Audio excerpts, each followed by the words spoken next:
হাইয়া আলাস সালাহ, ঘাড় ফিরিয়ে চলে যাচ্ছ, এই গর্বের দিন টিকে থাকবে তো?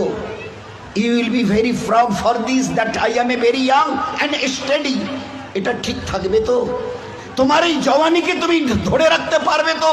তোমার এই জওয়ানি ঢলবে না তো? ভালো করে ইয়াদ করো, আমি তোমার বড় মেহেরবান আল্লাহ তোমাকে বলছি, একটু ঝুঁকতে শেখো। কি আছে তোমার কাছে গর্ব করার মতো? একটা জিনিস আমাকে দেখিয়ে দাও। আল্লাহ দেখিয়ে দিয়েছে তোমার কাছে তিনটে আছে, তিনটি। কি কি? এক, পায়ের নখ থেকে মাথার চুল পর্যন্ত নাপাক ছাড়া আর পাক বলে কোনো কিছু নেই তোমার কাছে। দেখাও একটা জায়গায়, এই জায়গাটা পাক আছে, বদবু ছাড়া খুশবু বের হয়, দেখাও। পুরুষ হওয়ার মেয়ে ছেলে, দেখাও না। খুলিকাল ইনসানু মিন নুতফা। আমি আল্লাহ জিজ্ঞাসা করছি, তোমার পরিচয়টা আমাকে শোনাবে।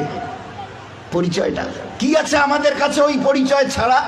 Few back days we everybody were of a drop of a dirty fluid, nothing else. আমরা সবাই, আল্লাহ আমাদের পরিচয় জানতে চাইছেন। খুলিকাল ইনসানু মিন নুতফা। আমরা বড় ওই নাপাক মনির কাতরা থেকে আমরা জন্ম নিয়েছি। আমাদের পরিচয় few back days we are a drop of a dirty fluid.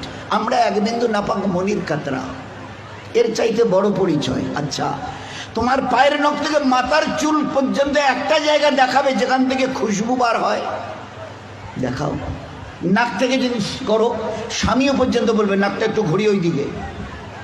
মুখ দিয়ে অক করো যদি, তো ছেলেমেয়েরা বলবে আম্মু তুমি এটা কি করছো? পায়খানা পেশাবের রাস্তা দিয়ে হলে তো কথাই নেই। কান থেকে যদি কিছু বেরোয় তো কথাই নেই। চোখের এই জায়গা থেকে যদি বেরোয় তো পাশে কেউ বসতে দেবে না। এরপরে পুরো শরীরের এক একটা লোমের গোড়া থেকে যদি একটু করে ঘাম বের হয়, তো আমার নিজের বিবি, নিজের বেটা বেটি বলবে না আব্বু, স্বামী একটু হাতটা দাও তো, একটু চুমু দি। চুমু দি, ঘাম বেরোচ্ছে তো, তুমি তো হাজারো হলে আমার স্বামী, তুমি তো আমাদের আব্বু, তা একটু দাও না, একটু চুমু দিই। কেউ সবাই আব্বু একটু হাতটা সরিয়ে নাও না, ঘাম বেরোচ্ছে। এই তো তোমার পরিচয়। পারে নখ থেকে মাথার চুল পর্যন্ত বদবু ছাড়া কোথাও। তিন, খুলিকাল ইনসানু মিন জাইফা। তোমরা বড় দুর্বল।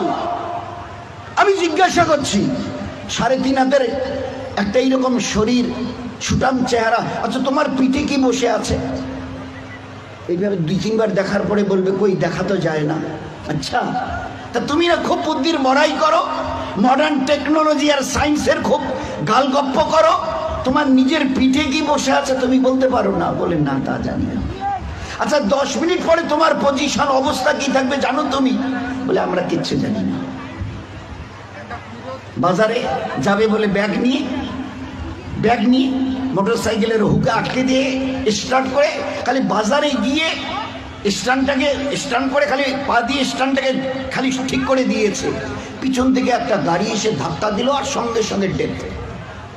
লাশ নিয়ে বাড়ি চলে গেল। এসছিল বাজার করতে, বড় ঝোলা নিয়ে এসছিল, বড় আশা করে মেহমান অপেক্ষা করছে বাড়িতে। বাজার থেকে ব্যাগে বাজার যায়নি, তার লাশ চলে গেছে বাড়িতে।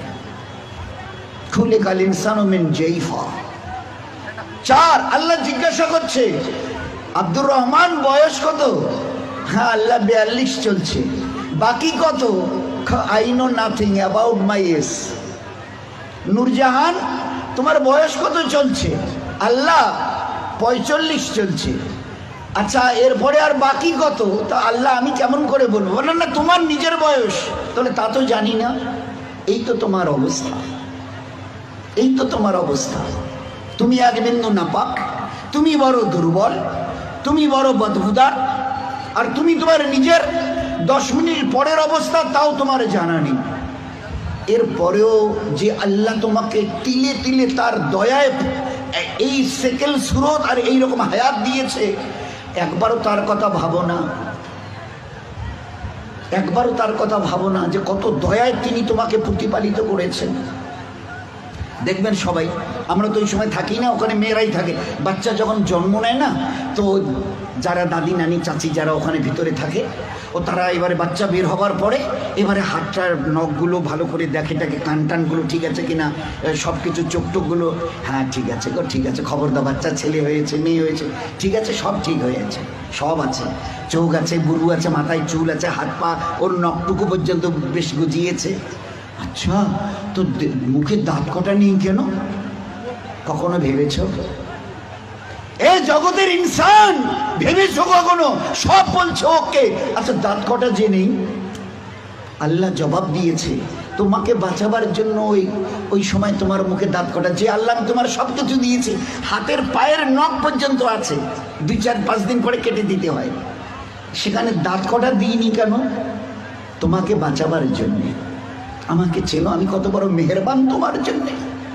শুধু তোমাকে বাঁচানোর জন্যে তোমার মায়ের পেট থেকে বেরিয়ে আসার সময় তোমার মুখে দাঁত কটা দেয়নি। যদি দাঁত কটা পেতে না, তো মায়ের সিনার ওই নরম গোশে স্তনে কামড় দিয়ে দিয়ে ক্ষতবিক্ষত ঘা করতে, 3-4 দিন ওইভাবে ঘা তাজা হওয়ার পরে মায়ের চোখের সামনে তুমি তরপাতে, জবাই করা মুরগিকে যেভাবে তরপাতে দেখো, ওইভাবে মায়ের সামনে তরপাতে, আর তরপাতে মরে যেতে তুমি। তোমার মা একটাবার বুকে তুলে তার নিজের সিনা তোমার মুখে লাগাতো না, এই জন্য তুমি কামড় দিয়ে ঘা করে দিয়েছো।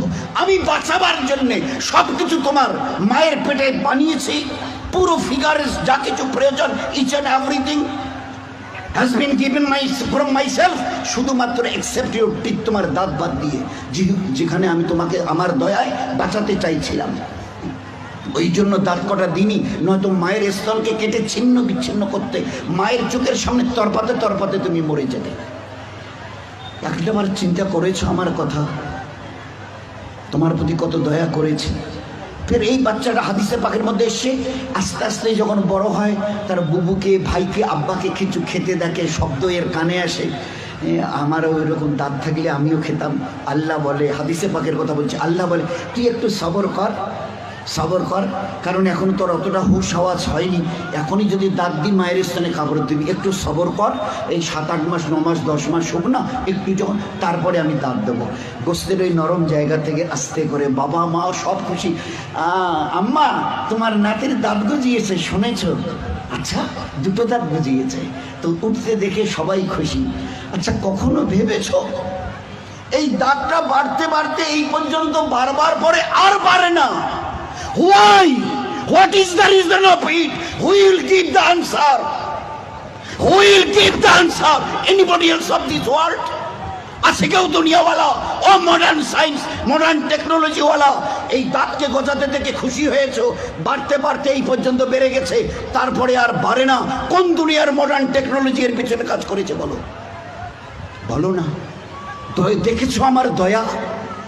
তারপরেও যদি যেভাবে বাড়ছিল, যদি আর 6টা মাস বাড়তো না, তোমার নিজের চেহারা আয়নায় দেখলে তুমি একবার দেখে আটকে উঠে বেহুশ হয়ে মরে যেতে, অজ্ঞান হয়ে মরে যেতে। কি বিকট চেহারা! নিচের দাঁতগুলো বেড়ে গিয়ে এইরকম, উপরের দাঁতগুলো বেড়ে গিয়ে এইরকম হতো তোমার চেহারাটা, বিকট একটা চেহারা হতো। আমি ওটাকে কন্ট্রোল করেছি। এই বাচ্চা তখন 7-8 10 মাসের, 1 বছর 1.5 বছরের বাচ্চা দেখে দাদা কি যেন, ভাইজান যেন কি কর্মর করে চিবোচ্ছে, বুবু যেন কি একটা খাচ্ছে শক্ত মতো, আব্বু যেন কি একটা শক্ত মতো চিবোচ্ছে, শোনা যাচ্ছে।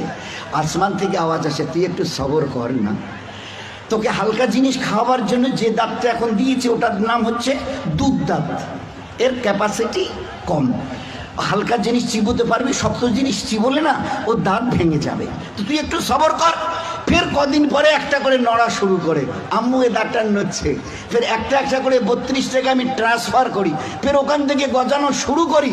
এইবারে তুমি নিজের দাঁত দিয়ে যত শক্ত হাড় হোক, পেয়ারা হোক, যা কিছু মন চায় খুব কর্মড়িয়ে চিবিয়ে খাও, কোনো অসুবিধা হবে না।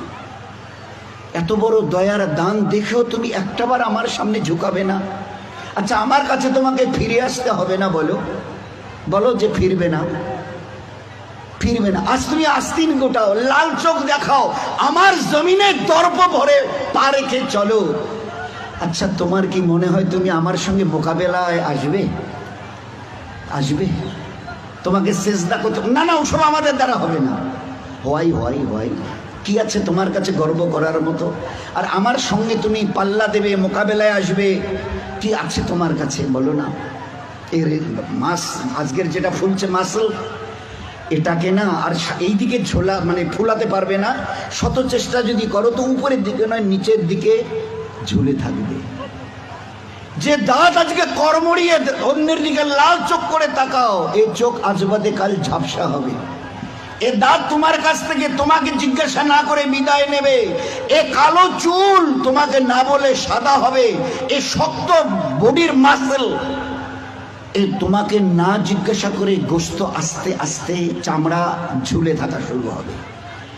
আমার কাছে কি তোমার কাছে আছে মোকাবেলা করার মতো? কিছুই আমি করব না, শুধু তোমার বয়সটুকুকে একটু যদি বাড়িয়ে দিই। ও আম্মেরহু নুনাক্কিসহু ফিল খালক, মায়ের পেট থেকে বের হয়ে যেভাবে মুখ থুবড়ে পড়েছিলে, নিজের পায়খানা নিজের হাতে ওইভাবে ছেনিয়ে নিজের মুখে দিয়েছিলে না, আমাকে তুমি কি দেখতে চাও? একটু যদি হায়াতটুকু বাড়িয়ে দিই, মুখ থুবড়ে পড়ে থাকতে হবে। পাশ দিয়ে কেউ হেঁটে যেতে রাজি হবে না, কারণ দেখলেই বলবে কেউ আমি একটু বাথরুম যাবো, আমার একটু হাতটা ধরে তুলে দাও তো। কেন কি তোমার ওই পিছনের দিন কটা মাসেল ফুলানো, লাল চোখ করা, জমিনে দর্প ভরে চলার ওই দিনগুলো কোথায় গেল আমি জানতে চাইছি।